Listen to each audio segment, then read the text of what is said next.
Hi, Mr. Taco here, and today I'm going to be showing you two different methods to do three-digit subtraction problems. The problem that we're working on today is 301 minus 194. We are looking for the difference between these two numbers. The difference is the answer in a subtraction problem. So the first strategy that I'm going to show you is proof drawing. This is also called base 10 blocks.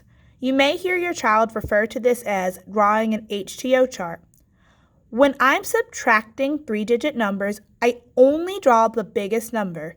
So in this case, I only need to draw 301, 3 hundreds, 0 tens, and 1 1.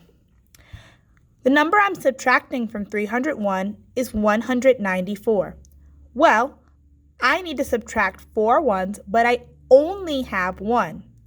So that means I need to go over to my tens and decompose a 10. But I don't have any tens. So I have to go all the way over to my hundreds. When I decompose 100, that means break apart or ungroup, I break apart the 100 into 10 tens.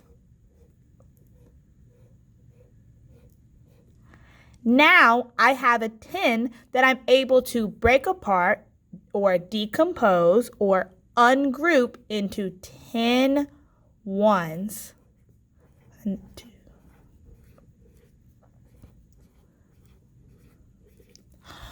When I break apart or decompose, I always like to go back and make sure I drew the right amount of tens and the right amount of ones. It's a good idea to check your work. So let me make sure. I drew 1, 2, 3, 4, 5, 6, 7, 8, 9, 10 tens. And I drew 1, 2, 3, 4, 5, 6, 7, 8, 9, 10 ones. Now I have 11 ones total. I have enough to subtract 4 ones. When I do, I have 7 ones left, so I have to remember to count this one. Now I need to subtract 9 tens.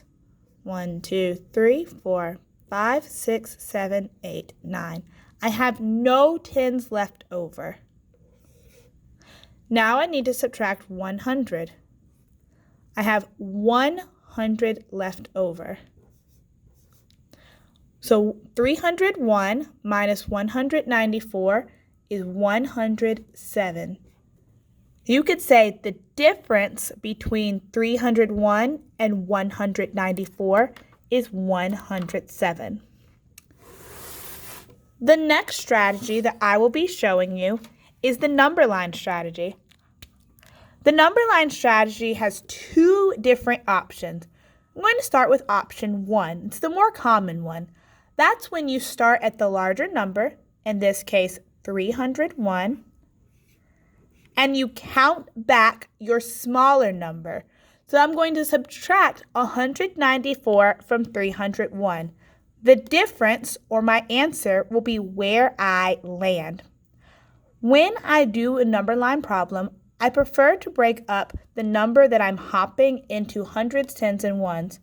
So 194 is 194. I'm going to subtract my 100 first. Minus 100.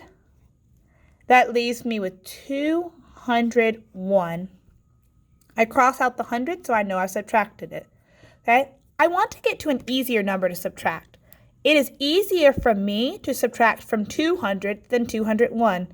So I'm going to go ahead and subtract my ones. I subtract 1 1 to get to 200. And then subtract the other 3 ones to get to 197. Now I've subtracted my 4 ones, so I cross that out. All I have left to subtract is 90, my 9 tens. Oh, that's easy. 197 minus 90 is just 107.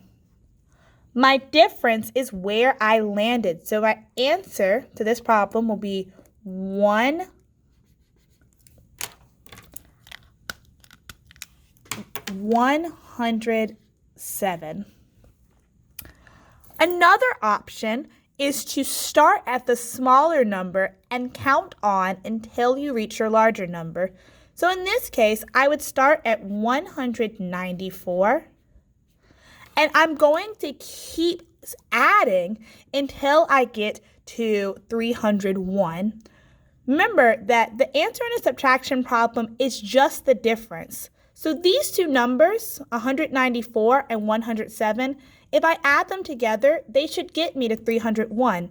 That's why I can start at my smaller number and count on until I reach my larger number. Okay? So I'm at 194. I'm going to try and add, I want to get to 200. So I'm going to add 6. That puts me at 200. And then I'll add another 100. That puts me at 300. And remember, I'm trying to get to the number 301, so I just need to add one more. And I'm at 301. In the first problem, our answer is where we landed. But when you count on, the answer or the difference is in the hops. So 6 plus 100 is 106, plus a hop of 1 is 107. That means that the difference between 301 and 194 is 107.